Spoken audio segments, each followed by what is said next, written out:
Hey everybody, how you all doing tonight? Let's see here.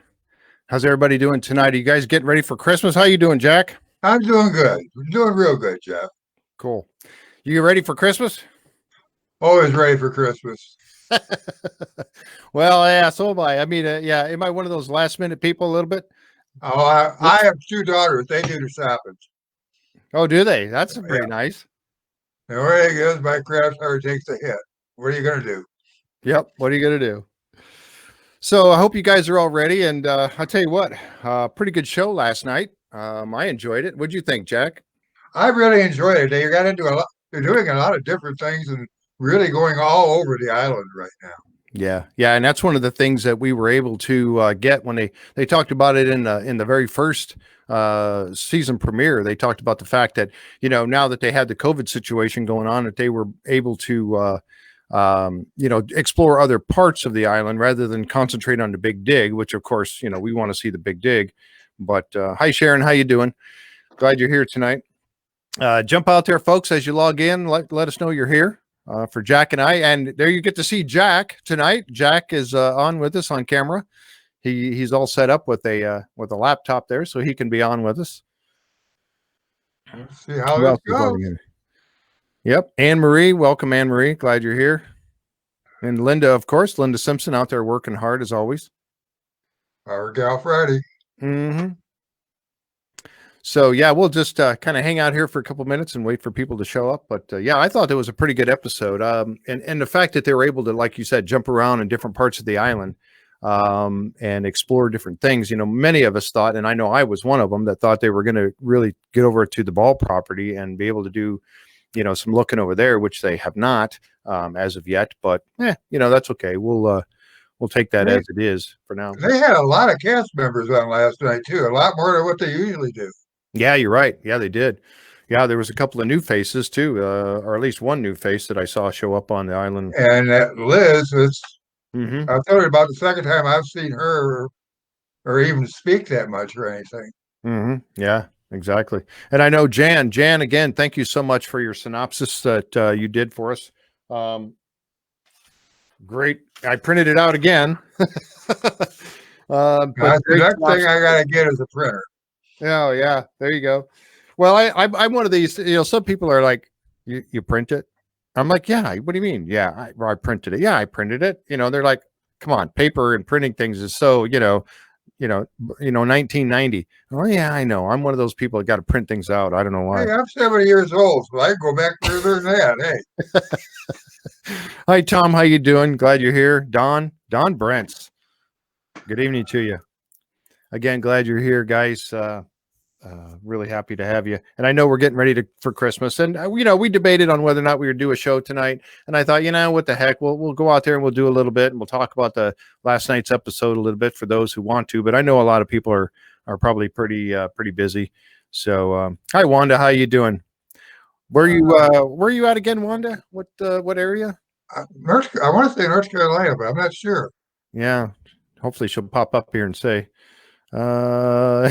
Linda says, dude, I have a whole notebook of printed notes.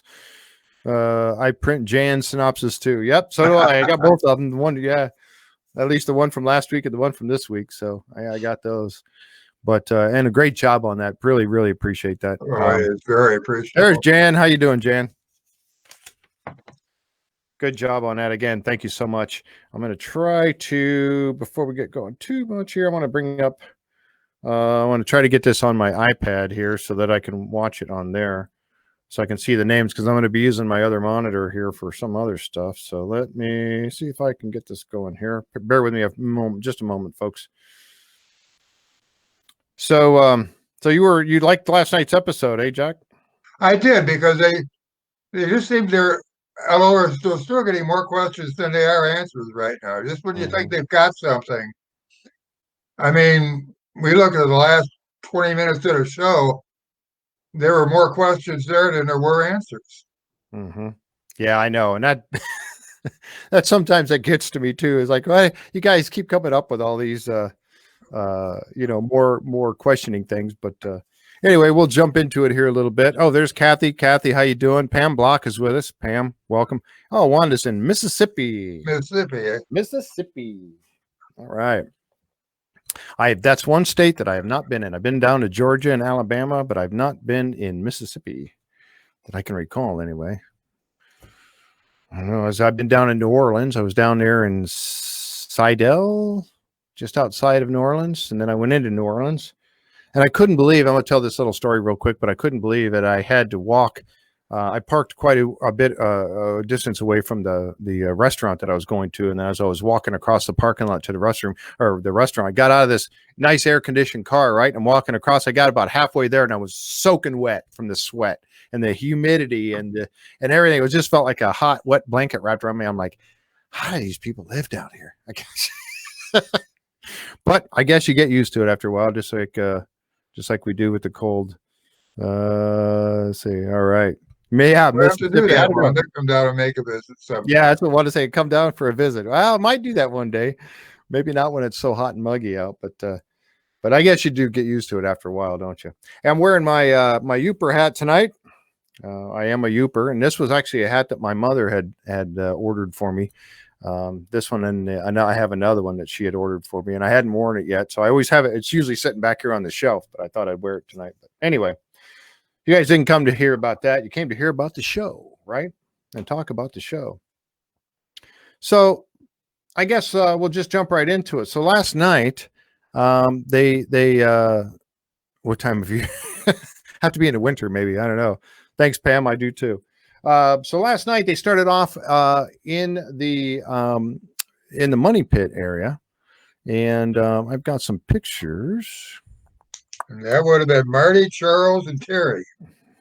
Mm-hmm. Money Pit. Yep. And let me see here. I've got to get back through these real quick and get them lined up.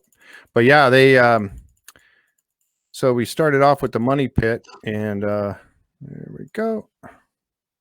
And let's bring this up here. There we go. Here's a good old Money Pit. So that was kind of the opening scene, taking us to the Money Pit last night. And then you see Choice Drilling. They've got their rig out there set up to do some samples. Whoops. Let's get back to, why do I have a third window here? Ew. There we go. Sorry about that. There we go.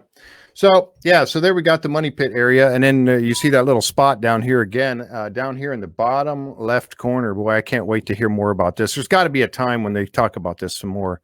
This hole down here on the beach. I need to get some more answers on that thing at some point. But anyway, they started off like you said with Terry and Doug Kroll, and then there was a gentleman there from Choice Drilling, and I'm sorry I don't know your name, or but I know he was a guy was there as well. And they were discussing a sample that they had just brought up from their latest drilling. And what was interesting about it is they had this table laid out with this tube basically cut open and showing all this, I'm going to call it mud, some kind of almost like well, there's some different pictures of it here I've got, but some really slimy stuff there. There you see there's some rocks in it. And just a lot of muck. And I guess it was 28 feet worth of, well, I don't know if it was 28 feet deep, but they said something about a void or something, didn't they? There was there was a void. They went through the void with that muck in it right there is what I think they were talking about. Mm-hmm. Yeah. And that sample was 179 to 207, I believe, if I remember correctly. Yeah, that's what Jan has in the notes here too. 179 to 207. So 28 feet of let's just call it a space of less resistance. So as the drill was going down, they weren't drilling through dirt anymore. It was just kind of dropping. Okay, so it may not have been, well, they think it had to be a void of some sort, because you figure you get down into the bottom of that, and the drill head's going to get into that muck. And if they drilled on beyond that a little bit, the bag, when they brought it up and then they put it into the bags or the sleeves so they could bring it over and put it on the table, I mean, you can see there, the whole thing was full of that muck. Now, I don't think that was 28 feet deep, that muck, but you know, when they laid it out on the table and it spread itself out with some rocks in there, and it spread itself out, and when they cut it open, you know, now you got this all laid out. But like I said, it wasn't 28 feet of muck. I It looked can't like about imagine. halfway. It looked like it was about half and half. Mm-hmm. Yeah, you could be right. Yep. And then of course the rocks in there. So that was really interesting to see all that. And I guess that's there's a closer picture of the muck. You can see it was dried up, but it's just like a real well, I got a shot here of there's Marty. When Marty came up and they brought him up to look at it, and Marty came up and he stuck his fingers in it. I mean, you can see just how soft this stuff is, right? I mean, it's there's not any density to it at all. So, and then they were talking about these rocks. I'm gonna back up here just a second because they were talking about these rocks. You see these rocks that are in there. And now this is where Terry was discussing the fact that these rocks, a rock has a density of about, what was it? 3 or 4, if I remember correctly. Yes, a density of a 3 or 4. Now, I don't know, that's a density measurement that they would take of some sort, but a density of a 3 or 4. And then he said that things will slide down, and even a rock will eventually make its way through that muck and hit the bottom, a solid surface. And he said that was what it was down there at the bottom. I think he said that they had hit the bedrock. Bedrock. So, yeah, because that one rock that's right there in front of the gentleman from Core Drilling was sitting on top. That was on the bottom of the bag. So that was sitting on top of the bedrock. So the rocks will fall through this stuff because it's, they're denser and heavier. They'll actually slip down and go to the bottom. So will any kind of gold or silver or anything like that is not going to sit suspended. It's going to make its way over time and fall to the bottom until it hits a solid surface. So interesting there that they're hoping that they could at some point they figure they're in the right area. And he said something about having to go a little bit deeper, didn't he? Yeah, they wanted to get below 225, if I remember correctly. Mm-hmm. Yep. There were a couple of things I found interesting was that really proved Marty's theory from last year when he found a tuning. Yeah. That it moves so much. Yep. Exactly. Now, the other question I have is, do they have to follow this upwards and down to get more of the treasure? How much of it is spread out all over on the bottom down? Right. And they could have. I mean, if it's busted open, now my understanding that everything's supposed to be in the vault, right? I mean, is everything supposed to be in the vault? If that's the case, if they had that cave in there too. Yeah, exactly. Yeah, that was yep. I think I've got a shot of that. Yeah, they were talking about, and we've seen this picture here a bunch of times as you watch the show. We've all seen it many times, but they were talking about the fact that the guys had drilled down trying to get underneath and avoid the flood tunnels. And then they were trying to drill or come up and dig their way back up and reach the money pit area where they think the chambers are up there. And then, of course, it flooded with seawater. And they talked about a couple of guys almost drowned down there. Could you imagine that? Can you imagine being stuck in a tunnel and all of a sudden that water comes rushing in and you're stuck in this tunnel? I mean, you think, okay, well, just keep swimming and you'll swim to the top of it. I don't know. That would just, I'd panic. I think I'd panic. I don't know about you. What do you think, Jack? Oh, I'm 6'8". You couldn't get me in that tunnel to begin with. Yeah, you wouldn't be down there, would you, Jack? I wouldn't be down there whatsoever. What I really want to know is, how did he know how close they were when that thing burst open? Yeah, exactly. Because they keep saying 2 feet or I think it's 2 feet. Yeah, I'm not gonna. They were within a few. Yeah, it was a few feet, 2 or 6 or 5 or something like that. They said, yeah, they were just within a few feet of it, and they hit the ocean water come flooding in. Well, my thinking is, plus the fact that back then when they were drilling this thing or digging this tunnel, the shaft and then the tunnel, that would they be that precise? I'm thinking, well, what if they were down here in this area? I don't know if you can see my mouse moving back and forth. And when they came across laterally, they actually hit the money pit and flooded the tunnel. I mean, that could have flooded it as well because the money pit was full of water at that point, right? Yeah.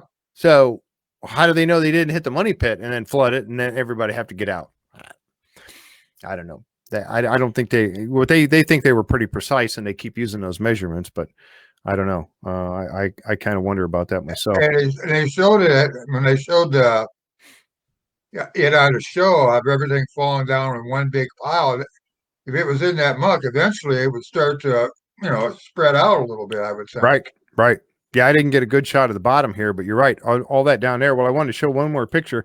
They were talking about H8, and when they drilled the caisson down for H8, they actually encountered, they think they hit the edge of the chapel vault and actually pushed it with the caisson, actually pushed it down, down, down. And you see this down here off to the left and under the caisson, but off to the left of the supposed chapel vault. I think that's the muck that they're talking about. And they pushed it down into the muck.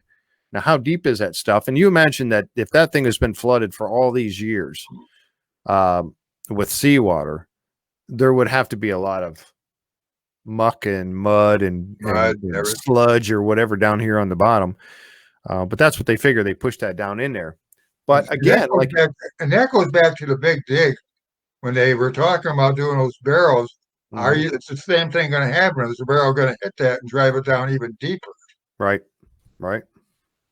Yep. Yeah, that's very true. And they could have. So I don't know. That's very interesting. But I often wondered about that muck down there. But they figure they hit that, and that's what they wanted to see.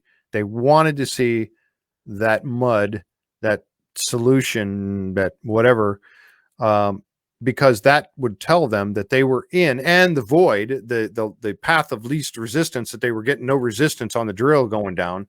That pretty much says that they're in the void area they've been looking for. Yeah, so I would think.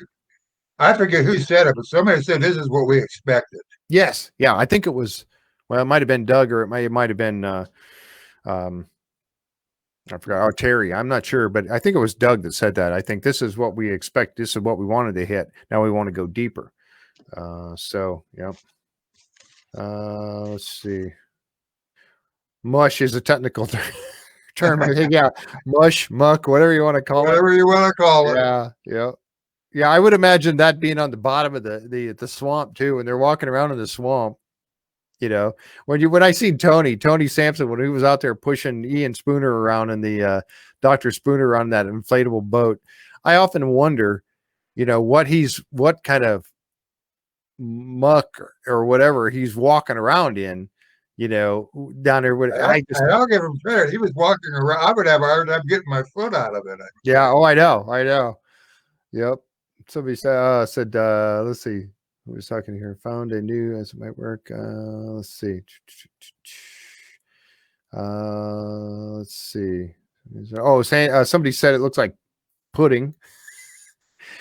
Wet cement. Yeah, it does. All those things. Very soupy down there. Yeah. Let's see. They need to figure out if there is a direction of flow of the slug, and follow it to test, drill outside the money pit area. They should drill around that hole also, like you said, and see if they hit it again or where they don't hit it. That would be the edge of that void area, right? Right. If they hit it, and it's again the sludge, and then again the sludge, and then dirt, you go, okay, that's the edge of it there, and keep doing that. I don't know. That's a good thought. Then they got to figure direction after that. If they have the width, then they got to get the direction. Right. And somebody's asking here too, said, I wonder if the storms affect it, thinking water from the ocean may run through it. It does, but I didn't think it had an actual flow to it. I didn't think there was an actual, at least not a current, a strong current of any type. But like you were saying, Jack, is that coin, that toonie that Marty had put in there certainly could have made its way through that stuff. And also the hammer grab going down there, when that hammer grab was going down and it was hitting that area, that plunging effect would also push stuff around if they were hitting. And you could have stuff all over on that stuff, because the fact is that was 2 years only for Marty. Mm-hmm. That toonie was only from 2 years ago. Now that's how long has that treasure been down there? Right. Exactly. Yep. Wonder if the muck came later, or was it there when the vault was created? I don't know. I would have to think that it came later. I think that after years and years, I mean, when did they say they flooded the money pit? When they were first looking for, they were going down, they found the 90-foot stone, and then just below the 90-foot stone, that's when it triggered and flooded the tunnel. So that was 1762, 65. Linda, what? 65, I believe. Yeah. So look at all those years that's been full of water down there, and water that's not really, well, I'm going to say not really moving, because I don't think it has an inlet, but I don't know that it has an outlet unless it's using one of the other flood tunnels to make its way through there. But you would say that maybe storm surges, like somebody was saying there, something about the storms might affect it in some way. The raising and lowering of the sea levels, maybe too. I don't know. Hard to say. Which Down you there. mean it'd be connected to Smith's Cove. Exactly. Good point. You're exactly right. Yep. Definitely connected with Smith's Cove. Let's see. Wanda was saying that's when they hit the side of the treasure vault. Yep. Could be both. Yep. Hello from Texas. I'm sorry I don't see your name on there, and I can't get this. I was trying to get. I'm going to have another monitor going here pretty soon, and I'll have it. And I have a way to be able to see everybody's chat, but for some reason this is not showing me who is chatting. Oh, wait a minute. Maybe I got it. I am getting Facebook users, John, and a lot of them. Okay. Let's see. Okay, now, well, I'm seeing stuff, but it's all, yeah, it's covered up by one of my windows here. Anyway, but yeah. So anyway, so moving on from there. So they hit the right spot, and we know that they need to keep going with that. Let's see. Okay, so then after that, the show jumped over to lot 13, where Gary and Peter are now. Oh, hi, Harla. Welcome. Gary and Peter are over there in lot 13, and they're starting to do some metal detecting over in that area. Okay. And they had to have been there before because they had to clear that area out of trees and everything. Right, exactly. Yep. Yeah, it was all full of trees, and you can see where they cleared a lot of brush and pushed it off to the side. And I remember seeing on the show, you see these big piles of brush. It's like, that's great, but I want to metal detect underneath that too. So at some point, Gary's going to have to go back in there, because I remember one scene, there was a big pile of the brush that they pushed up in the trees and whatnot they did cut, and they pushed it up into this big pile. Well, you can't metal detect underneath it. So that would be kind of tough. One good bonfire, John. Yeah, exactly. So there they are, and they went in there, and here they are in lot 13, and they're metal detecting, and they found a whole bunch more of the oxen shoes. And these Linda had made a comment that she thought that these were winter shoes, and I think she might be right, because they do have that heavy duty look to them. But again, we'll have to wait until Carmen gets a chance to look at them and identify them from that area, to make sure that that's exactly what they were, winter or summer. But they found a lot of these shoes, and then again, now that comes that question again. He started talking about an actual trail. When, who was it? Rick? Did Rick come over? I forgot now. If one of them came over. Rick and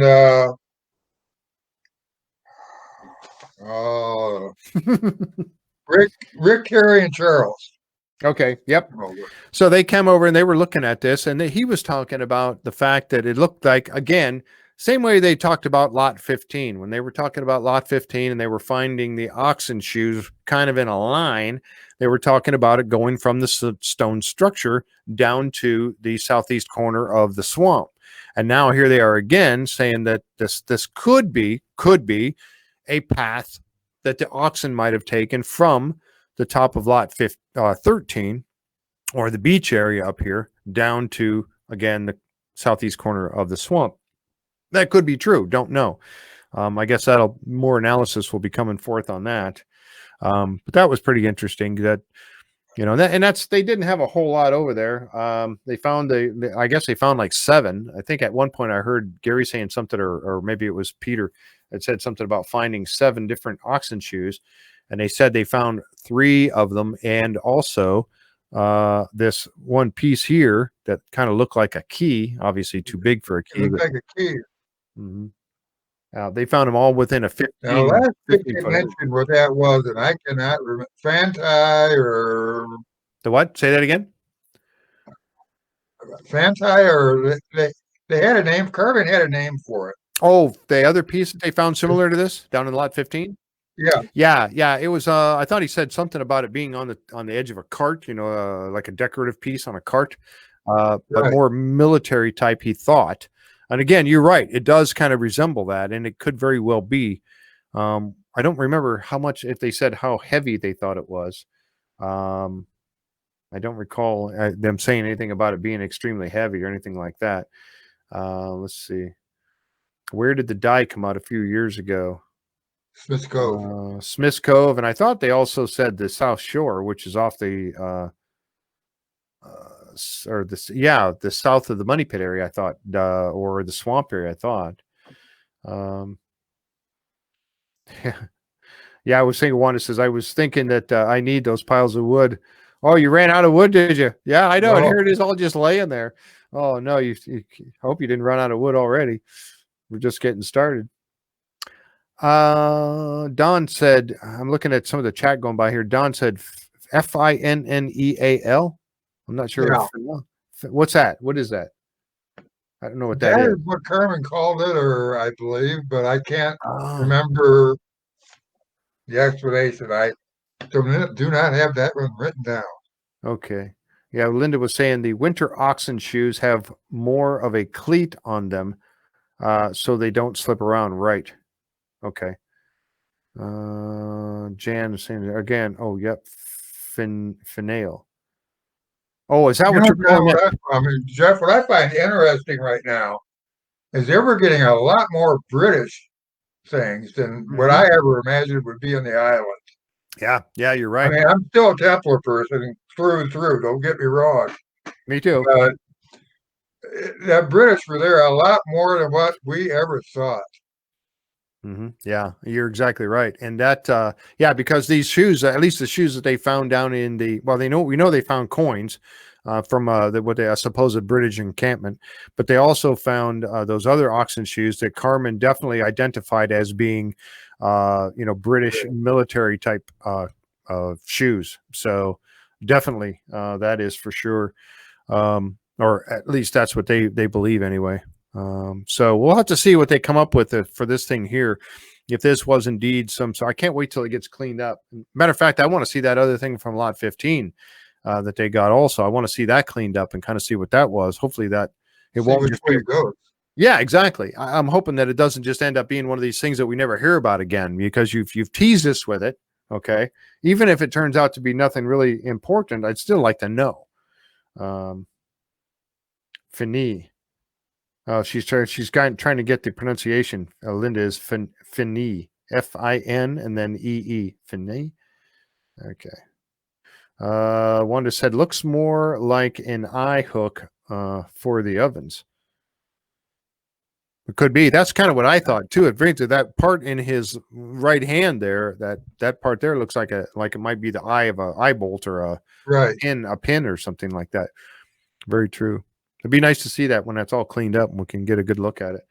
So anyway, that was pretty much, what they did in lot 13 was they were looking, they found many of these oxen shoes, again, leading to supposedly that this is some sort of a path going that the oxen would have taken, going down from the shoreline down to the swamp area, or maybe a shoreline to another portion of the island that we don't know about yet. Very interesting, though, why they keep finding these oxen.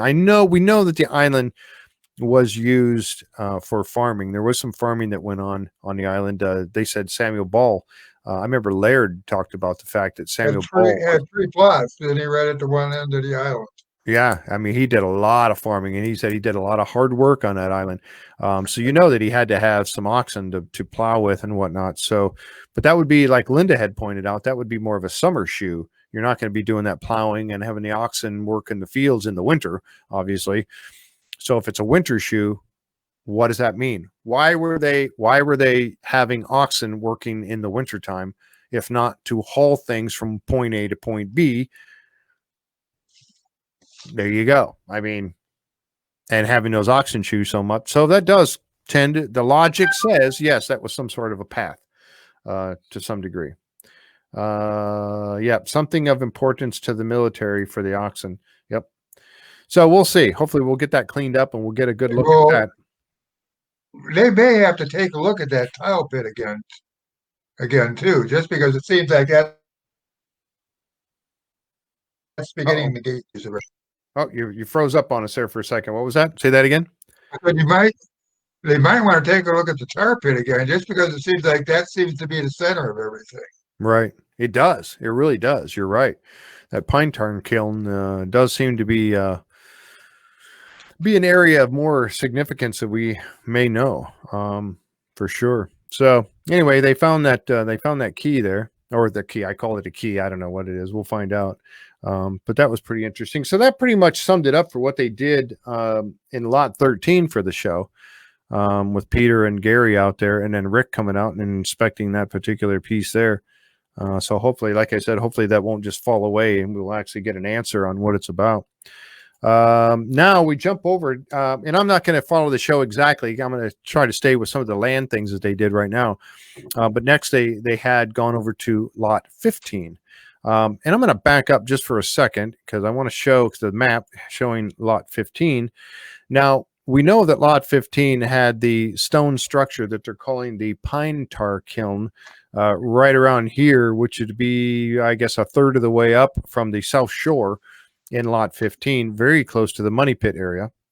And they were talking about that oxen path that they believed went from there down to the southeast corner of the swamp.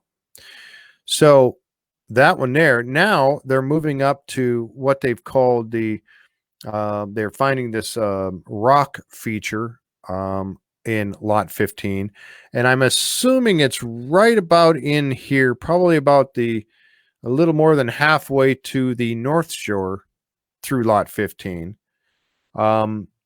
because they mentioned that it was the highest point on the island. And we know that it does go downhill down to the beach on the north side. So I'm assuming that it would be right about in here, maybe just a little over halfway, okay, that they found. And it's pretty close to the pine tar kiln. They found this new rock feature here that have all these large boulders piled up and in making some sort of a squiggly line. Okay. Got a couple more pictures of that here. Again, you see it coming through here and going across very, very large rocks and also some small ones. Here's another picture of it, a little closer up. And there's a little bit of an overhead, and you can see how it is over here, and it goes meandering around this way and then over this way. I'd love to see, and they will at some point, get a complete view of it, a top-down view of it. They were starting to elevate it a little bit to give us a little bit of an elevated look, and this picture here is up higher off the ground, but still, we're not so much higher off the ground when they were standing on it. Mm-hmm. Yeah, yep. And they got a better look at that. But it started off with, they went over to the research center and they were talking to Doug over there. And Doug had mentioned that this rock feature, he had gone out there and seen it and taken a couple pictures of it. And he was showing Marty and Rick in the research center of this. And somebody's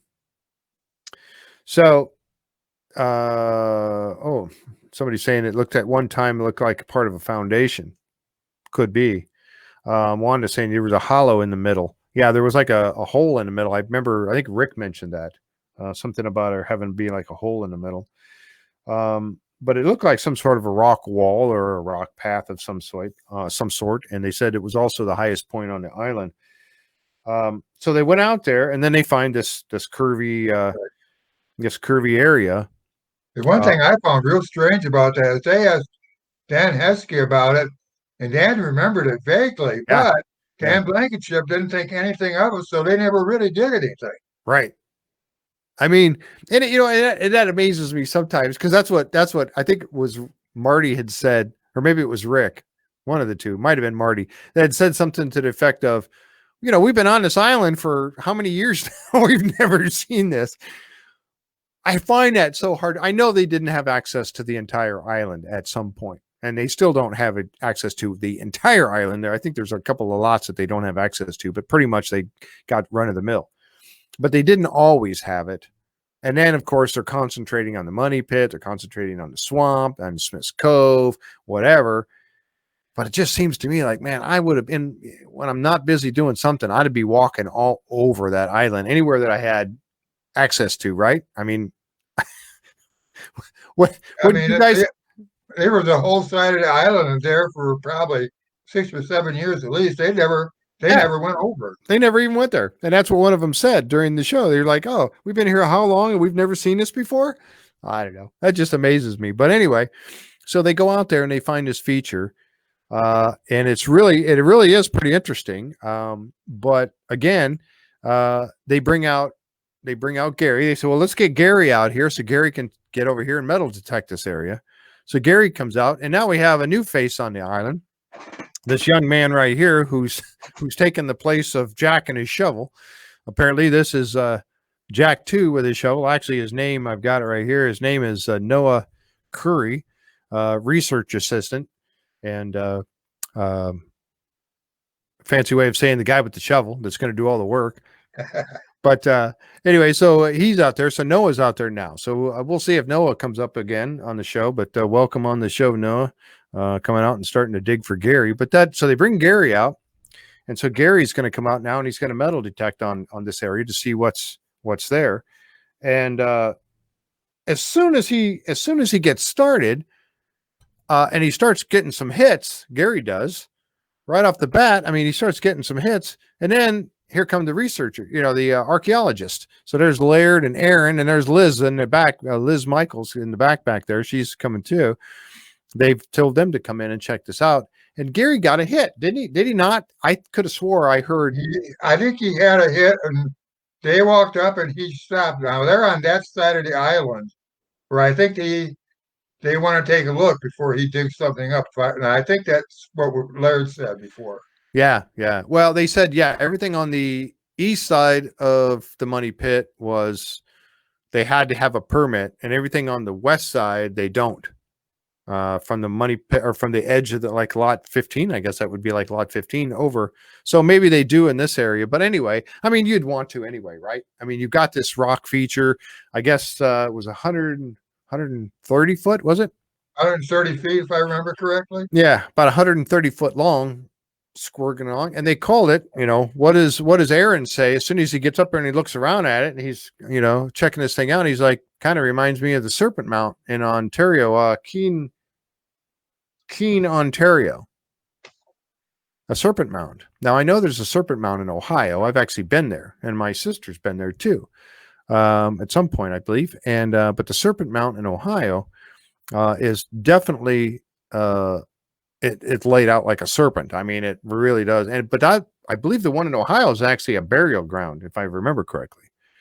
We don't want to have a burial ground right now. No, we do not. Matter of fact, I'm really not leaning towards even wanting a true serpent mound here, because they could come in if the archaeology, if Aaron and Laird and them come in here and Liz, and they start determining that this is some historical landmark. It's an all stop right then and right there. I would think so. At least right there at lot 15. Lot 15 is all, off limits at that point, I would think. I don't know. Maybe somebody knows more about that than I do, but my goodness, that's I read somewhere, now I don't know where I read it, that some of that Serpent Mound stuff had to do with the summer and winter solstice, and I don't know where I saw that at, but I know I've read it, and you and me talked about, I'm going to research that a little bit, just to see what we can come up with. Yeah, I appreciate that very much. Someone, let's see, who said that here? Pam said, like Rick said, we need to step back from the Serpent Mound, might contain temporal significance. Yep. Let's see. Wanda said, that dates way back then. Huh? What was that? That dates way back then, if we were going to go Templar. Right. Yeah.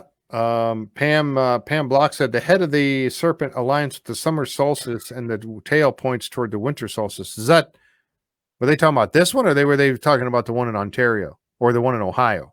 I don't remember. I read that before, John, but I can't tell you. Yeah, John, yes, or maybe, but I saw it. I didn't write it down. Yep.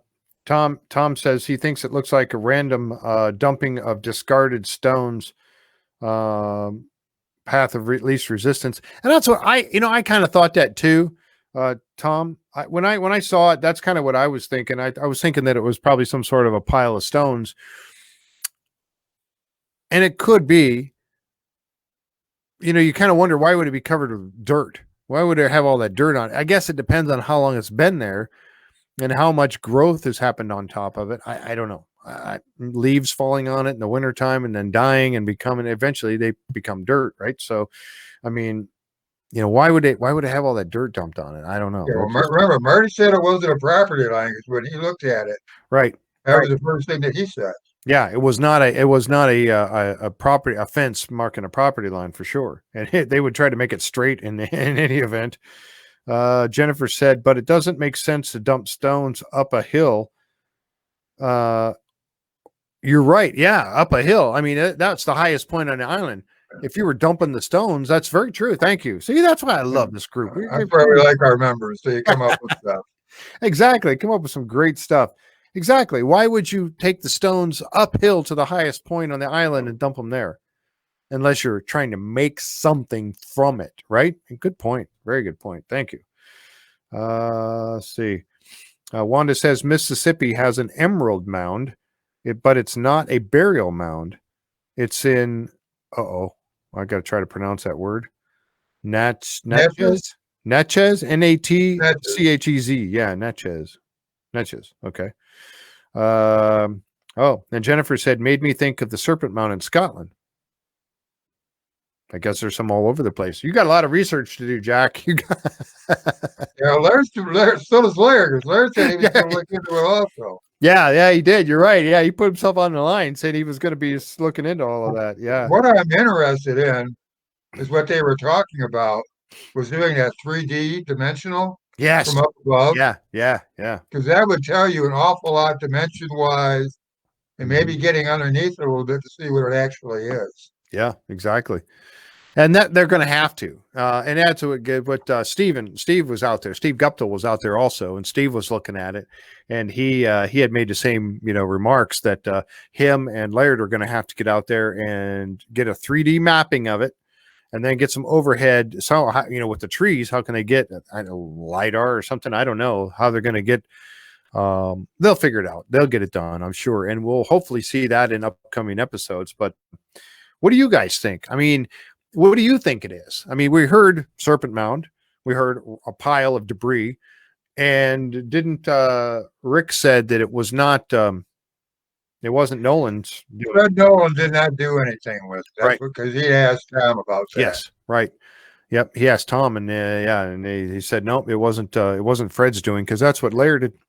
That's what Laird had said right off the bat. He's like, well, wait a minute, this is real close to the actually that is on his property, isn't it? Lot 15, I believe, was his property. Yes. So he said, well, maybe he pushed them all over here. But again, I think it was Jennifer that said, why would you push him, take him to the highest point? That would be wouldn't make a lot of sense to do that. I cannot see who the Facebook user is, but they are right. It has a definite pattern to it.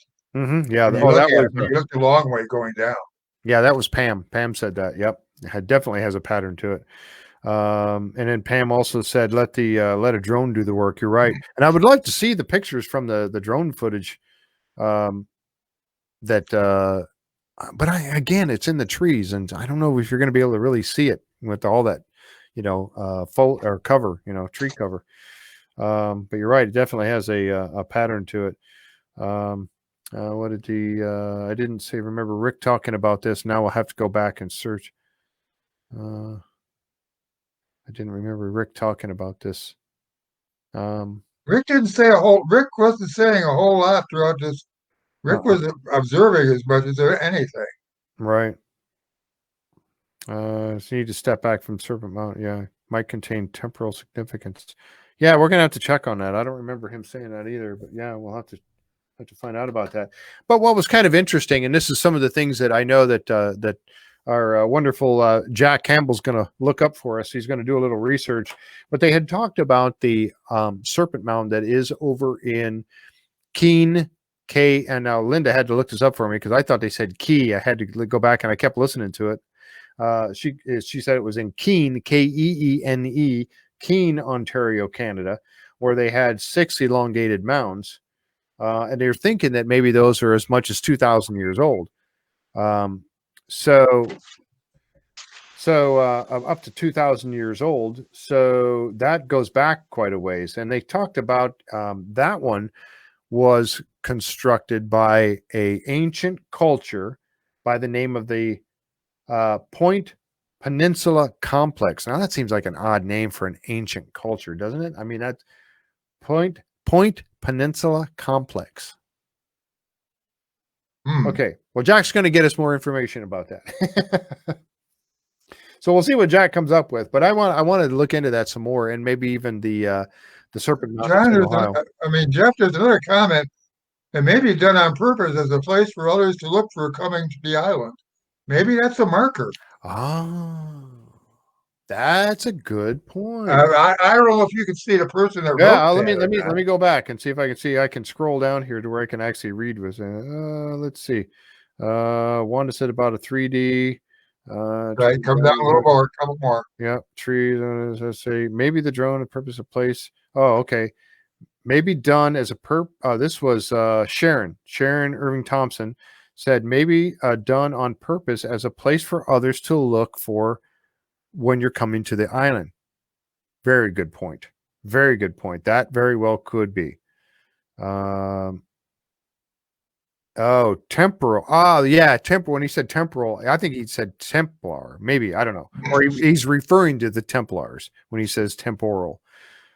Let's see. One of the Jennifer says one of the archaeologists said that it was oddly placed. It was oddly placed to be a fortification. Yes, exactly. Yep, that's true. Yep. But you're right. That could be Templar if there's a tunnel. If there's some kind of a tunnel or something underneath it, that's Templar. Yeah, could be. Yeah. Oh, yeah, for sure. But that's a good point that it could have very well been another marker that was pointed out. I wonder if I got a picture of Xena's map. I wonder if this shows up on Xena's map as any kind of a. I'm going to have to look. I'm going to look at the map. I'm going to have to bring it back up now and have a look. I'll do that before we go. I'm going to bring up Xena's map. One of the archaeologists said that it was I already read that. Get off there. Let's see, a fortification. And they said, oh, that was Liz. Liz was talking about the fact that it was so far from the beach, close, but not close enough to be an actual, like a fortification wall or some sort of thing like that. She said it was too far away from the beach. It should be closer. I think it was Liz that said that. Yes, and I must apologize to her because I don't think I called her an archaeologist last week. That was my bad. Yep, she is. Let's see. Jennifer said, I think that it may be the name of the village they lived in. Okay, let's see. What the one in Ohio? Yep. Okay, so anyway, so pretty interesting there. So we're going to get more answers on this thing, but honestly, I'm hoping that it's not a serpent mound of some sort because I don't want this area to be blocked off now because of historical landmark or something. That, in my opinion, that would not be, what we want to see. I want to see him, let Laird and Aaron and Liz get in there and start, working this and find out exactly what it is because they will get to the bottom of it, just like they did with the pine tar kiln. They dug down in there and David McGinnis, get him over there and start working this thing. Did you hear what Marty said when he said about bringing in those darn archaeologists or something like that? I forgot what term he gave. Right after he said that, they showed up too. Yeah.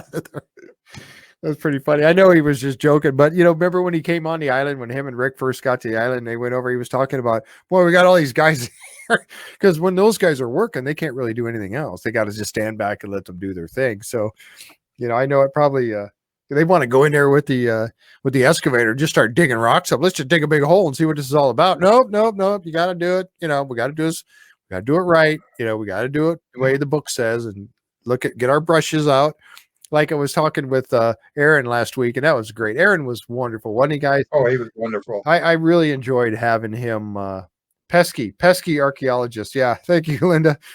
When he was talking about coming in with their little brush and their trowel and starting to work it, it's slow and painstaking. And then what did he say? That's why they don't have reality shows about archaeology because it take too long to get to the point.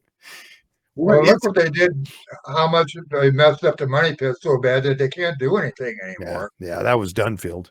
Well, among others, but Dunfield really. Dunfield was the main. He took out awful lot of things. Yeah. Well, he was so confident that he was going to find it, he didn't care. But again, even if you're confident you're going to find the end of it, you gotta be careful, and you got to document. Take pictures, do your measurements. And that's what these guys do. That's what Laird and Aaron and Liz and David McGinnis. That's what they do for a living. They're great at it. Let them do their thing. Let them find out what this is all about. And let's get to the bottom of it. I don't know that there would be any kind of a tunnel unless they were trying to. I don't know. I'm not even going to speculate about it being a tunnel. I don't know. We'll see. So anyway, so we got that. So that's going to be coming up. We'll get more information on that. And there's a shot there of everybody, and you can kind of see all the different mounds they're standing. There's the whole group standing on it, checking this thing out. But it's just amazing. 225 years, and they're just now discovering that is the highest point on the island. Yeah, I know, huh? Yep. So I thought that was pretty interesting. So good stuff there. So we'll get more information on this area. But again, if they were so caught up, and if they would have started the season on time this year and COVID wouldn't have happened and all of that, then they might have been working on the big dig by now, and they wouldn't even have found this. They wouldn't even have noticed this place.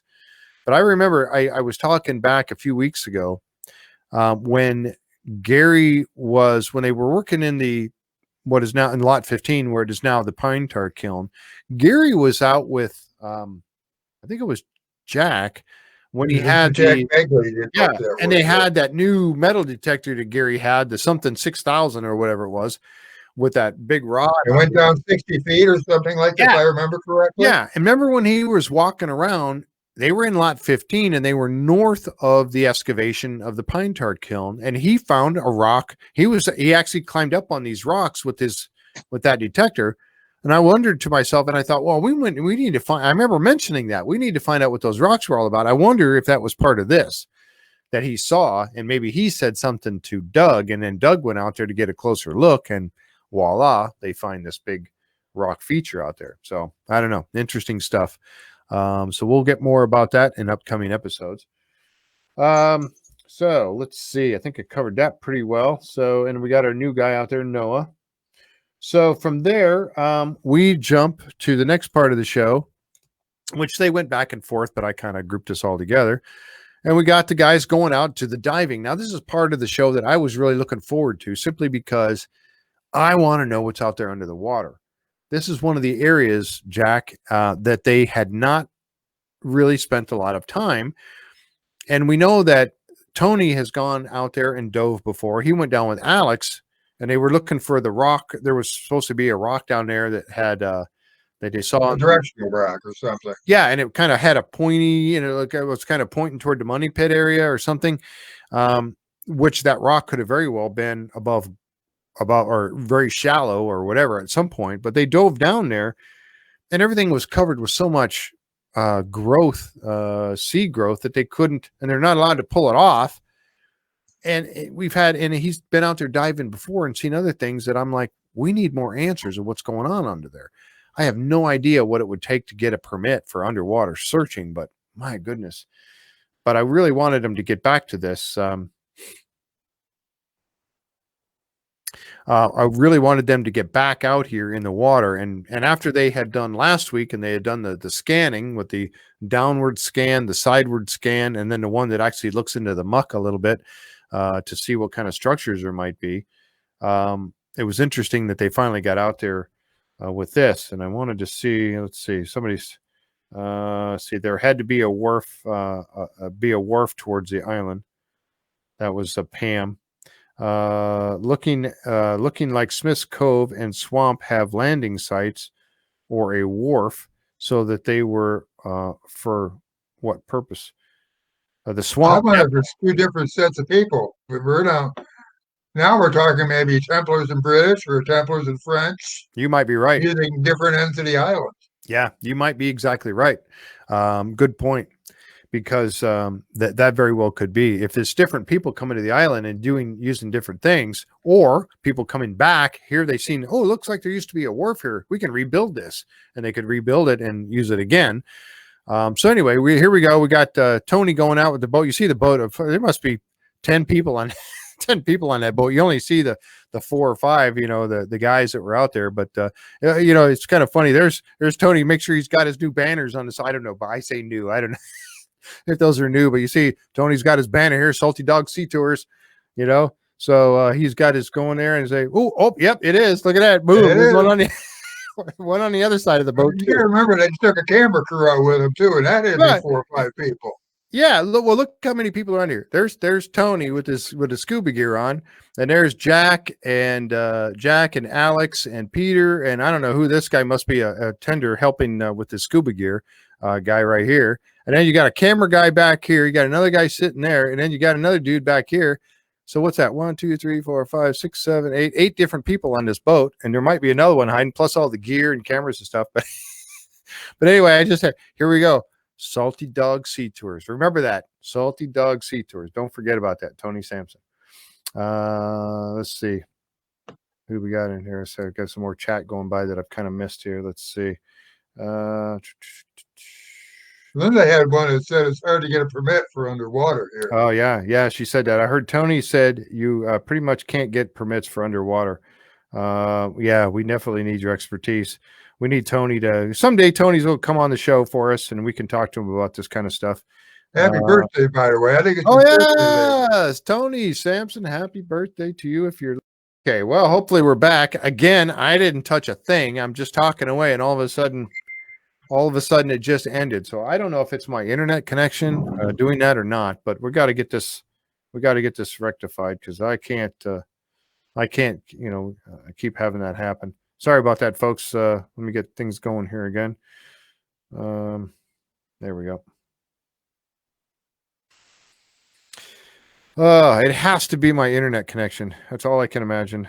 Sorry about that. Are you having bad weather over there? No, it's actually nice. It was actually, we've had one of the warmest days we've had in a long time. So we'll give a couple minutes here till people start coming back in. Sorry about that, folks.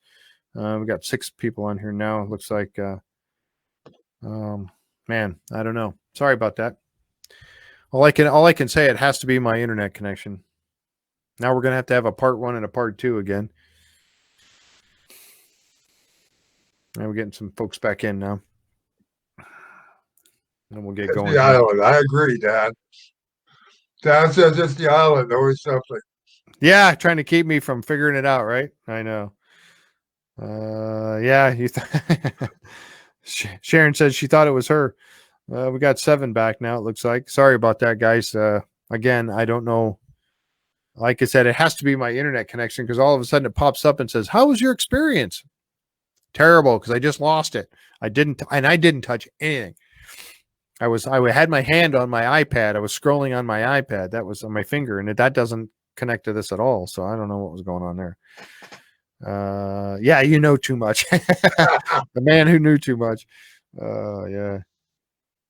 Anyway, so we're getting a few people back. Anyway, so I thought that was kind of neat because he's got his banners on his boat there. That's way to go, Tony. Get your banners on there. So anyway, the guys go out and they start working in the area where the first anomaly was, which is on the north shore, just off the boulderless beach. So if you leave the Nolan's dock, now Tom Nolan's dock area there, and you head to the east, and you start coming around the north side of the island, that's where they are here. And this is where they had a couple of hits on the sonar of the some kind of, I think Tony referred to it as kind of looks like a cannon. Yeah, that's what he said, a cannon. Mm-hmm. And it stuck up so high off the sea floor that I thought it was too. I mean, I'm thinking this is a huge anomaly. Well, now they go back because they marked it. I don't know how they marked it with GPS or something, but now they go back out there and they dive the area, right? So Tony and it's all kind of like Greenland, so I guess that fits too. Yeah. Yeah, I don't know. I'm hoping to get better internet. Again, sorry about that, folks. I see we got people coming back in now again. But yeah, I've got Comcast, and I tell you, I want to get Verizon Fios so bad. I had Verizon Fios at one other place, and it was the best, most stable internet that I've ever had and fast.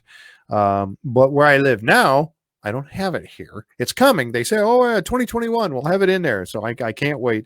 So hopefully that'll get put in here pretty soon, and I'll have better internet. But that has to be what it was. It just my internet must have dropped for a minute and took the show down. So yeah, that's what Don Brent says that was wondering about the Canon. I was too, and I was sure thinking that it had to be something like that rather than a couple of boulders. Now, when Tony goes down there with Alex, they dive right, and they can't see a thing for one, and that has to be the worst diving conditions in the world to dive down there and rely solely upon feel and the metal detector. Right, because I think when they went out, it was calm, and then the wind picked up after Yeah. they went back out.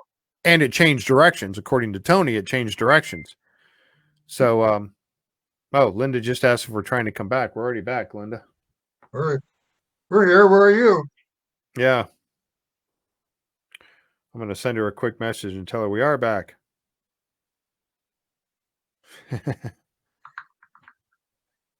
Where are you? There we go. So anyway, but yeah, I was too. I was thinking it's had to be a bigger. Now, now I'm starting to wonder if the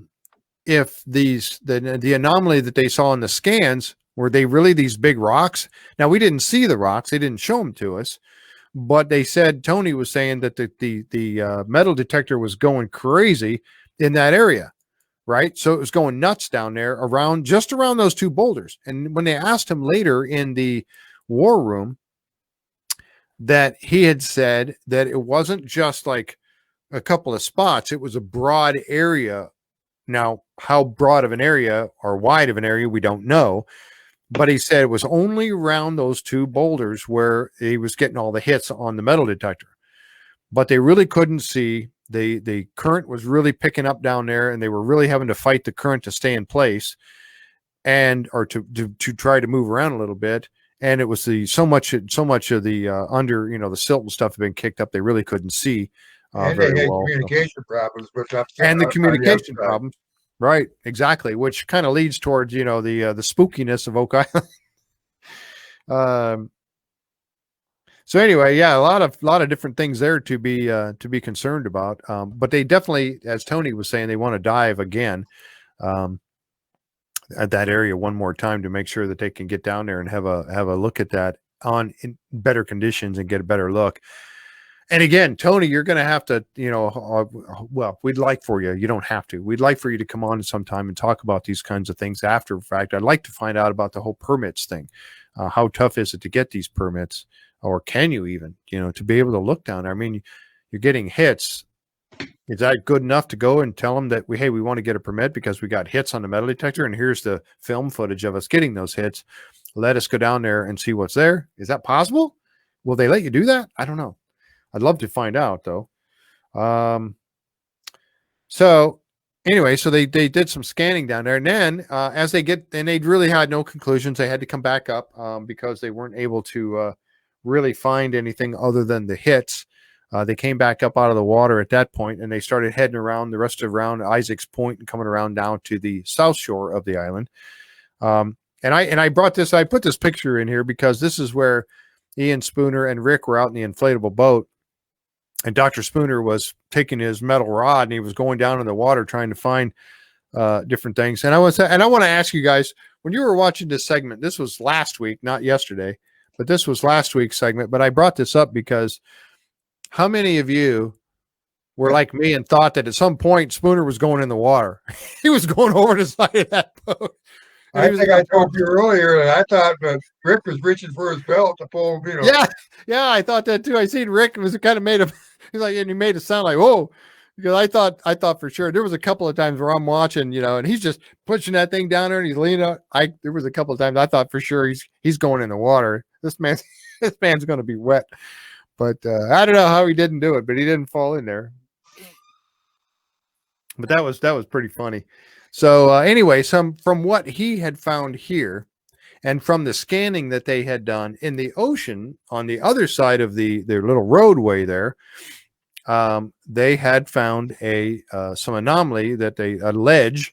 It looked like a ledge or a drop off point that actually left from the south shore of the beach right there, or the roadway, I should say, and leading out into the ocean, going straight south from the road. And they were talking about this being a ledge, and then there was a square anomaly that they had found right there, roughly. Now, this is obviously an artist's rendition of that, but they were showing this anomaly being very close to just off the shore and not in very deep water. So they were going to go over, and we're going over to take a look at this. Let's see here. This is a single dive too. Tony's the only one that did this dive. Right. Yeah. Tony is the only one that went down. And they were talking about the fact that it was being a technical dive because of all the current and everything that was going on. I see. I see. Linda's asking Deidre White about because she had Tony on her show yesterday too, which was really cool, and I got to watch that. That they were able to ask him some questions. We're able to ask him if he knows anything about the permits. Let's see, Deidre White. Everything is up in the air with the treasure trove laws currently, so they can't get what they need to do to be able to do a dig. Okay, yeah. Thank you, Deidre, about that. And we got to imagine treasure trove. Yeah, we do. So they can't get what they need to be able to do a dig. And that's unfortunate. I mean, why would it be that hard? Don't you want to know? Or wouldn't they want to know what's down there? And especially if you're getting hits with the metal detector, man, I would want to know. Tom Burns says, be easier to get underwater prospecting license, maybe. I don't know. Deidre says, I was sure that Dr. Spooner was going in the water. I know. I was too. Oh, man, I couldn't believe that. Yeah. Digging under the water is forbidden. Too bad. There has to be a lot of interest artifacts around Oak Island. Oh, can you imagine? Can you imagine? Especially the shipwrecks around there. What was that? Just the shipwrecks around there. Oh, yeah. Yeah. Well, not only that, but also Tony said there was a lot of difference in the water height and everything around that area. Exactly. The sea levels are much lower then. So this area where they're showing that square I don't know how deep that water was. There maybe 10 feet of water. It wasn't that deep, because when they showed Tony out there scuba diving, at one point I thought I saw his tank actually just on the surface of the water. So wherever he was, it wasn't that deep. So at some point that might have been dry ground. If it was, and again, this is an artist's rendition of where that anomaly was off the swamp, the road going around the swamp right there. But I want to know how deep was that water, and we'll have to find out about that. But also, that may have been dry ground at some point when that feature was found. So that may have been like and it drops off right there too and gets deeper. So that might have been the actual base of the dock that went out further. Question I have for you, Jeff, and for our members, when they were out last week and they were doing all the sonar in this, they kept saying wharf. And if you said wharf, it means wood. Yep. And when Tony came up, he didn't say anything about wood. He kept saying stone, but he never said wood. Right. Yeah, and I got a picture of it too. But I wanted to, when he was out, starting to do his, he did find a piece of wood, and there was one that they showed, and they showed Tony was swimming above it, and he actually put the metal detector over there and got no hit at all.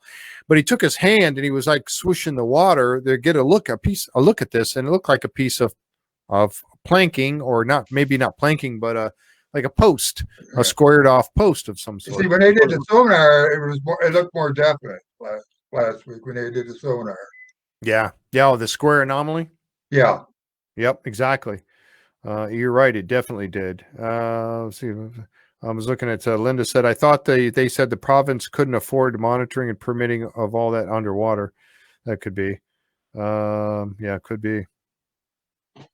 So anyway, there he was. He was doing that. And he was checking that area there, and then I got a shot. Oh, here's where they were trying to get him on the radio, and I'm looking. Oh, we've seen that Tony had his banners on the side of his boat. Right, get that advertising out there. Way to go, Tony. I would have done the same thing. But then I'm like, oh, what's this? Oh, what's this right here? What's Jack wearing there? Is that a hat? Is that a Salty Dogs Sea Tours hat? Oh, yes, it is.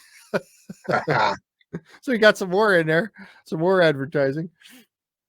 I got to get me one of those hats. He's got them on sale. I would love one of those hats. Yeah. So he's got his store open now. Salty Dog Sea Tours. Tony's got his store, his merch going now on his website.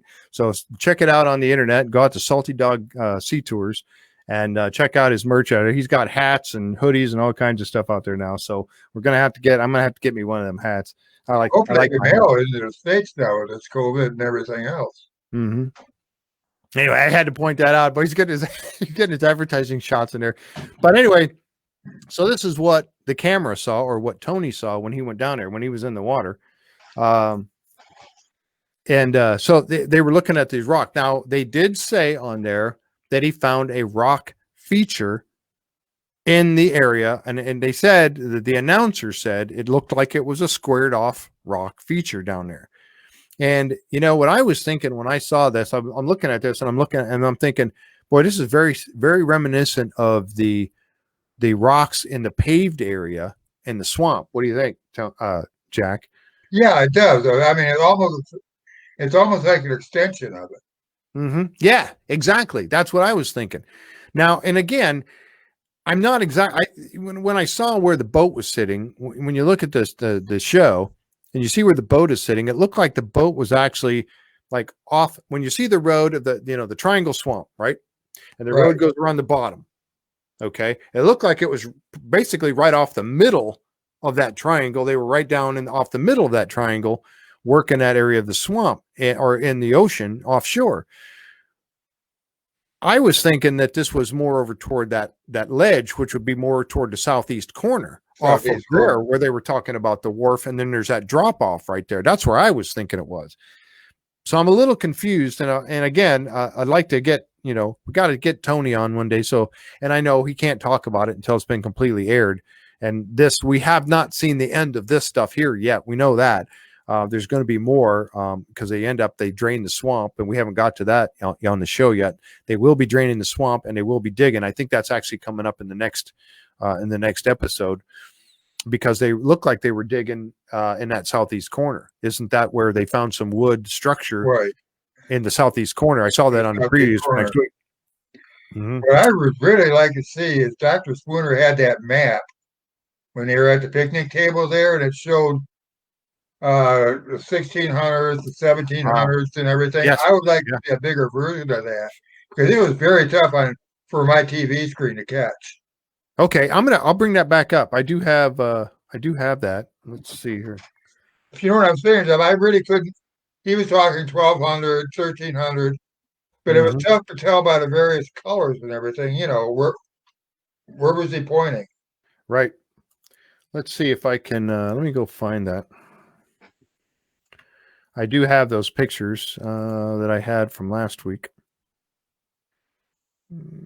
Let's see. Here's one right here. Which one is better? This one. Let's bring this one up. Yeah, Deezer just said they can't disturb anything while they're doing an actual dive. Right. That's so unfortunate too. Okay, so here's this picture here. This is the one you're talking about. Now, this was from 1600, and this is an estimate of the water level around the beach, according, as of 1600 AD. Okay, so here's Smith's Cove. Here is the Triangle Swamp right here, and you can see that it is a lower area than the rest of the island. Up here is where Lot 15, and here's this. Look at that right there.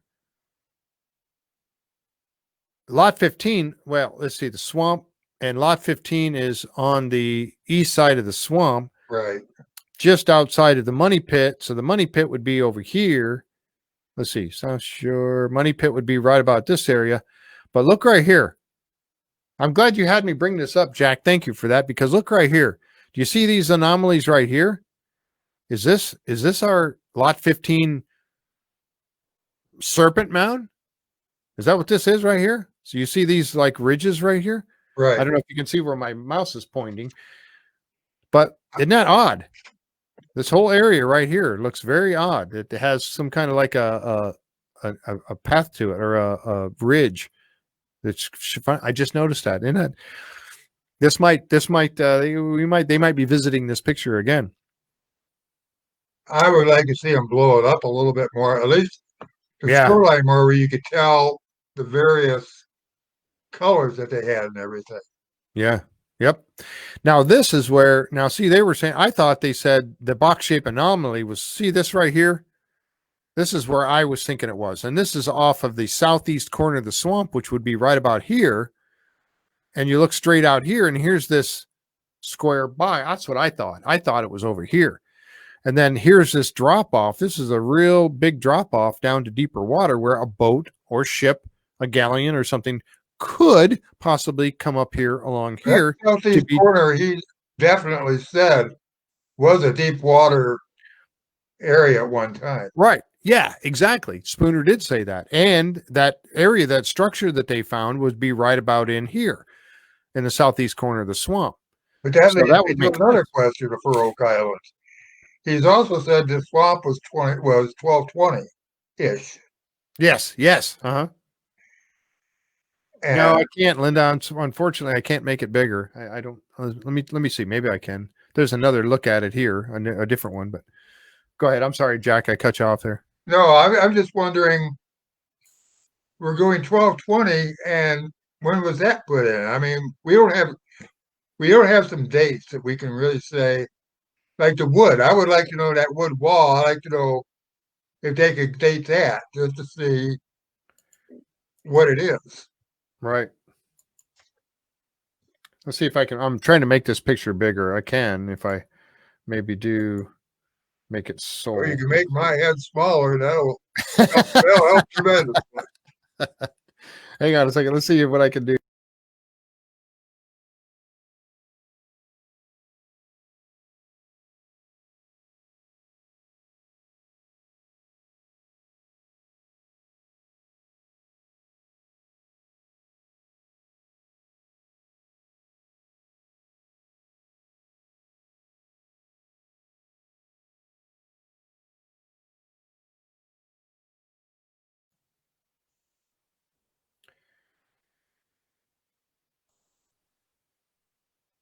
Okay, I think we're back now. So they unfortunately they can't hear us when we're. Are you still there, Jack?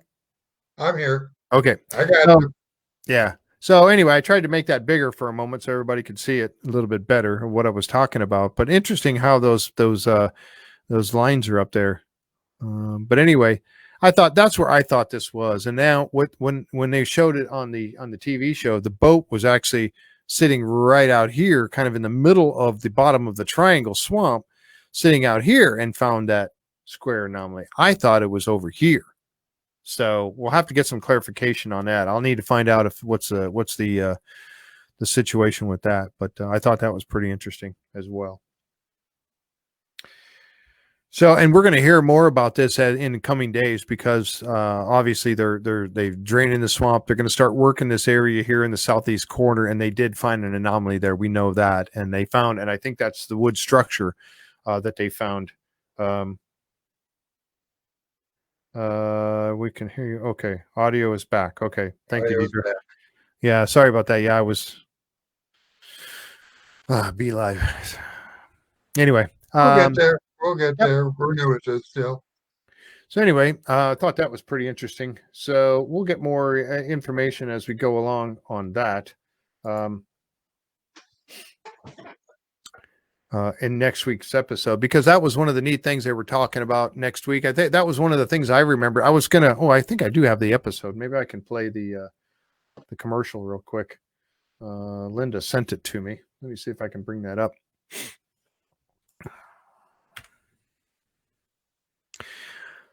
So what were you thinking? What did you what did you think about that whole area there, Jack?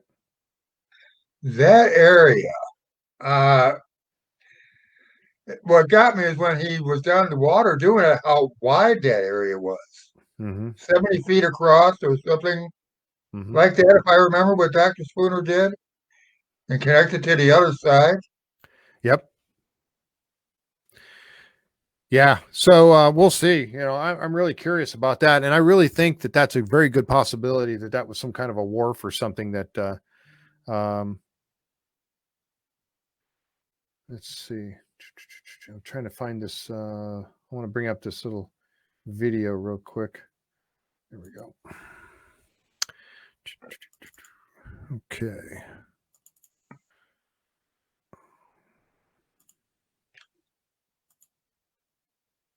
I'm interested in the dates right now. I want to have some dates on where that wall is and things like that right now because it would be interesting to get those dates against what they found out at Smith's Cove. Yep, I agree. All right, let's see if we can get this over here now. Whoops.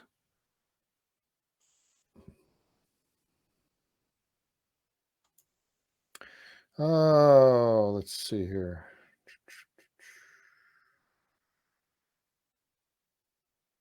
Still fumbling around with this stuff. Oh, why is it doing that? There we go.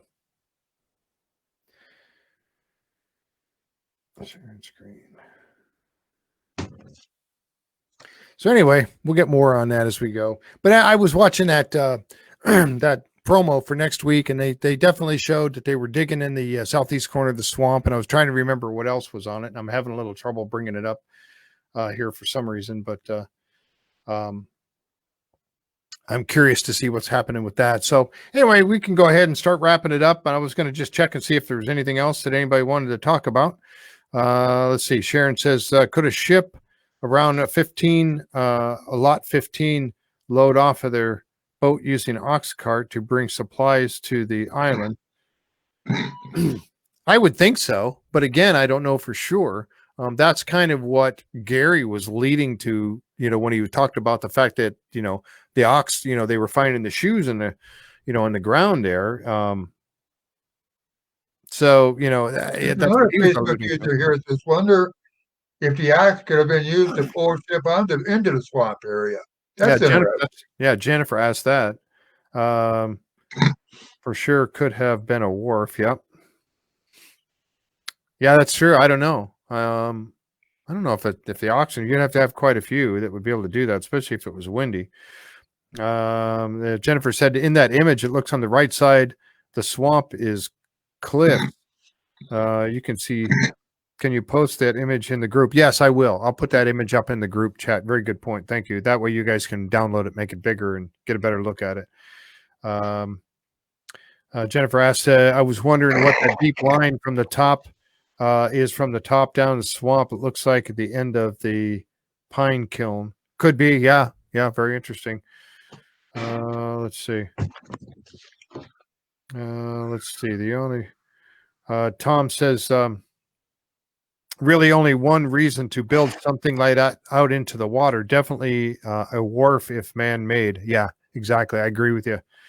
I totally agree with you on that. Digging in this. Oh yeah. Oh, that's right. Yeah, Linda just was reminding me what's in that promo for next week is I'll put that promo. We'll put it up on the group page also, so you guys can watch that for next week. But digging in the southeast corner of the swamp, they find some kind of a wooden structure or something that Gary finds when he's metal detecting. I guess they spread it out and they find a wood feature there. But also that Erin Helton is back, and Erin is talking about how she's using the boulders again and her GIS analyst background to actually say that she knows exactly where, I think she said, the vault is. Is that not right? Did she say that she could pretty much say exactly where the vault is? Yes, because I remember Rick saying, if you say where, we will dig. If I remember along that line. Mm-hmm. Yep. And then there's a little bit about choice drilling. Oh, yes. Thank you, Linda, about that coin. The coin that Gary had found, the little coin had no real markings on it, but it had the square hole in the center. That coin is also, they got more on that coin and dating back a long way. So that's coming up. We'll get to hear about the date of that coin. Yeah, that's what Sharon said that too. Yeah, anxious to hear about the coin. Yes, it was the vault. Thank you, Wanda. Yeah, she said that she could tell him exactly where the vault was based upon these rocks. So I'm interested to see, Aaron Helton, when you, I'm interested to see next week's show. You're getting a lot of airtime, which is great. And I know that you and I were chatting back and forth a little bit the other day. You were answering some questions there, and I appreciate that very much for you to come on and actually answer some of our members' questions and even mine. Thank you. We were talking about, where to place. I was asking her about where, when she was showing the square and then the lead cross replica that she had made from the 3D image, and where to place it on the square to get that image. And she said it really doesn't, I guess it really doesn't matter. But so much of that segment that she was in, we know we're only seeing 10 minutes or 5 minutes worth of it when she was there for more than likely hours and a couple of different times. So that's why it'd be so awesome to be able to get more detail on that. And I know you can't even do that right now because the things that you're talking about haven't all been aired yet. But when they are, boy, we'd love to hear more about that. But so I know one thing I wonder, Mhm. did she ever get a chance? And she probably hasn't, but I bet she would love to go through seeing the stuff that Rick has there on the island. Mm-hmm. Yeah, I think so. I think you're right. But we'd want to see more about that. And I'd love to get more detail because that's interesting stuff. I'm very intrigued by, how you came up with all this. And, hopefully someday we can have the opportunity to talk with you about that. That'd be great. Let's see. Some of the other people, let's see. Yes, the vault. Yep. And the dating of that coin. Very, very interested about that. I'll want to get a date on that. Yeah, we'll get that promo put up, and everybody can watch it again. It's just to see it, kind of remind us of what's coming up for next week. And we will do another show next week. And and again, we've gone an hour and a half here with the little intermission with the darn internet glitch there again. But again, appreciate you guys all being here tonight, and we'll. We know everybody's getting ready for Christmas, and I did want to extend a very Merry Christmas out to everybody, all of our members and everything. Thank you for being here. We really appreciate it very, very much. And we appreciate the members. We appreciate the comments. Yep. And this kind of a year, I just hope everybody has a very Merry Christmas. Yeah, absolutely. Yeah, it's been a tough year. It really has. And I know that a lot of people are not able to go out, just like with Thanksgiving. We weren't able to really get out and spend time with our friends and family like we'd like to. And here we are at Christmas, basically doing the same thing. So, it's one of those things. We'll get past this and we'll move on. And hopefully we won't have to deal with this kind of thing ever again. But I hope you all get a chance to have a good Christmas this year. That's really important to remember, friends and family and everything, and what the reason for the season.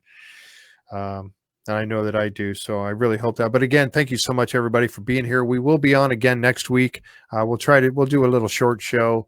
If there's an Oak Island on Tuesday night, we'd definitely like to be on Wednesday night right after that, so we can come out here and discuss things with you all. So I really appreciate that. Let's see, just reading some of the things. Yep. Yeah, everybody's wishing everybody else a Merry Christmas. Really, really do wish everybody a very Merry Christmas. Everybody be safe. That's the main thing right now. Yeah, very much be safe. I know I haven't been going out as much as I'd like to.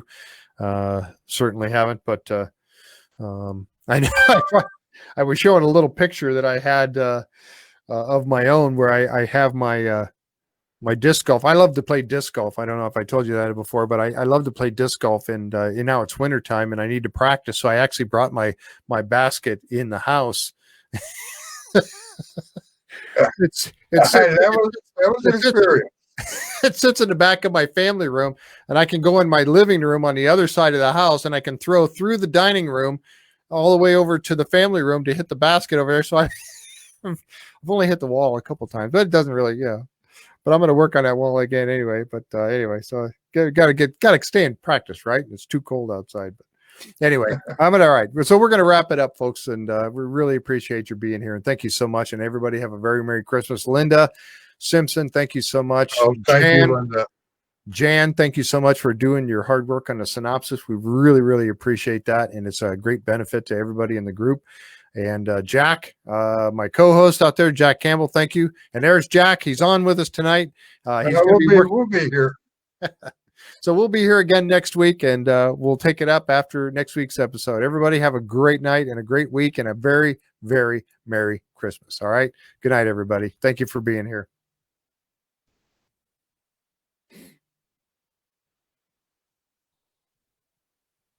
All right. Oh, I hit stop. There we go. Now